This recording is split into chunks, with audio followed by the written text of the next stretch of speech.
Barney Saunders.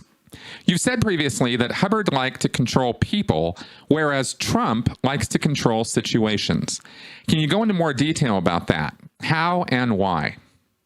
Okay, Barney, thank you for this question. I am still not remembering the context in which I actually said that. I think this was years ago in some podcast, but I think that this is in regards to the cult leader follower relationship, in that I believe L. Ron Hubbard, as a megalomaniacal sort of, power hungry, love to con people, love to mess with people kind of guy. And Hubbard did. Hubbard definitely, he said some things in a few lectures over the years that indicate to me in hindsight that he kind of had a thing about screwing with people and sort of just seeing what would happen. Let's try doing this. Let's try doing that. Let's mess with this guy and see what happens. Let's do this over here. And, almost whimsical attitude about it. Let's see what happens if I give this guy 5 times as much, medication as he should have. There was experimentation being done in the early 50s in Scientology with drugs and medications and stuff, and seeing whether that affected auditing.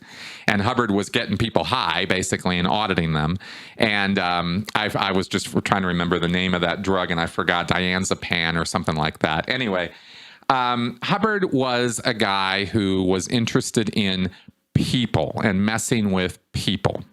And I think that was sort of his thing. That's one of the things I get from L. Ron Hubbard and his writings and lectures and stuff, is he was just into manipulation as a hobby, kind of thing. And he got really good at it. And he was a philanderer. He was into manipulating people sexually, intellectually, through Dianetics, through Scientology, financially, of course, all of this, because Hubbard was getting money from people all over the place, rarely paying. He was one of those guys that would borrow the money and not pay it back. That was Hubbard. And then, of course, he starts Dianetics and Scientology. He's got so much money coming out of his ears that he doesn't even know what to do with it all, but he still manages to go bankrupt anyway. That's Hubbard. So I think he really dug controlling people. And he seemed to go, he seemed to be a bit bipolar in terms of whether he liked people or not. He seemed to have, at least praised them, talked about them in glowing terms, was always lifting people up in some fashion, just so a couple days later he could cut them off at the knees, knock them down, and watch them fall. Or blame them. He was into the same thing Miscavige does, where he'd lift people up to his level, his position of power, his inner circle, and then generally groom them to be scapegoats, so that when he screwed up in some significant and spectacular fashion, he's got somebody to blame for that. That's Miscavige. That's Hubbard. It just routinely, that's just a habit they had as leaders, as cult leaders. Trump certainly doesn't have a problem scapegoating people, but Trump is more, I don't see Trump as somebody who enjoys or tries to mess with people just to mess with them. I see Trump as somebody who is bigger, who is into the sales and the art of the deal sort of thing, right? I don't take that book seriously. What I mean is he's into the showmanship of his positions. And he's into being noticed and recognized by as many people as he can at any time, TV, radio, news, whatever. As long as his name is out there, and as long as people are saying it, and preferably chanting it, the better. The more in charge he feels, the more secure he feels. Because what Hubbard and Trump both share is a psychological problem of a level of self-doubt and self-loathing even that is so strong, it's actually hard for you and I to imagine. It's really, really powerful. It's sort of at the core of who they are, is they are people who really don't like themselves very much and consider that they are not all that. And that's kind of apparently at the root of narcissism, is this fear and uncertainty and almost crippling levels of self-loathing and self-doubt. And so to compensate for that, to deal with that core problem that they have at a very basic level of their identity or personality, they overcompensate by talking about themselves, lying about themselves as a routine matter of course, and using those lies and using that bluster and that sort of con attitude, that con man attitude, to control and dictate to other people what they need to do and how they need to service the megalomaniac, the Hubbard or the Trump,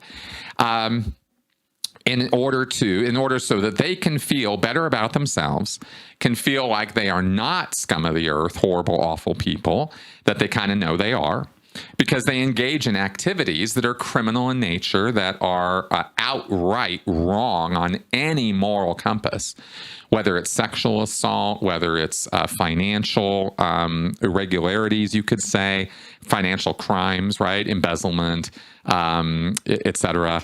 Bribery, these kind of things. I mean, this is the bread and butter of Trump's empire, is criminal financial irregularities, and of course overt manipulation of whoever needs to be manipulated, so that for Trump, for example, he's in charge, he's in control, and he's validated and acknowledged as the great leader, or the great businessman, or the great dealer, or the great entrepreneur, that he needs to hear that from people in order to continue living a life where he feels like he has some worth. That's the headspace of a narcissist and a megalomaniac, and they accumulate this power to them as a defense mechanism, as a buffer from the threatening world around them that is trying to do them in all the time.